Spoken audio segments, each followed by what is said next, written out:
topic pala natin ngayon ay kung paano mag-copy ng YouTube video na walang copyright. So, sundan nyo lang itong gagawin ko na steps para makopy nyo yung video na pwede nyo i-upload sa inyong YouTube nang hindi kayo makaka-copyright. So, unang gagawin, punta tayo sa Google Chrome. So, Google natin. Yan. Tapos,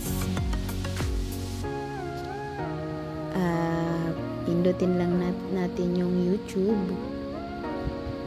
And then, pindutin natin yung tatlong dot sa taas. Ito, tatlong dot sa upper right. Tapos, piliin natin yung desktop site. So, ayan, nandito na tayo sa YouTube. So, ngayon, nandito na tayo sa YouTube page ko. I-search natin kung ano yung gusto natin. So, may pili TikTok Mashup 2022. Sample lang yan. So, ayan, nakikita nyo na yung mga trending na mga TikTok Mashup.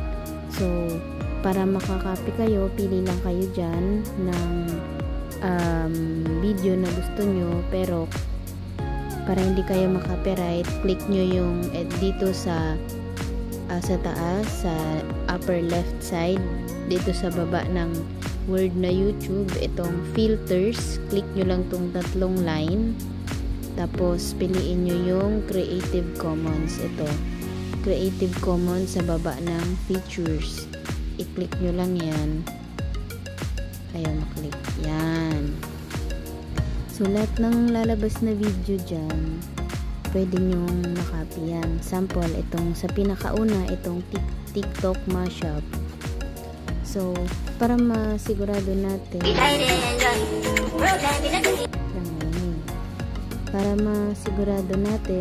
kung reusable tong video na to,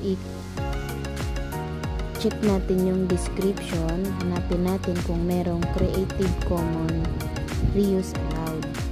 So, ito, description sa baba. Ayan, sa baba. Nagagaw. So, ito, license Creative Commons attribution reuse allowed. So, pwede nyo yung i-copy, i-copy at i-re-upload ulit para hindi kayo makopyright. So, susunod, tuturuan ko naman kayo paano mag-copy ng video sa ibang part. Okay?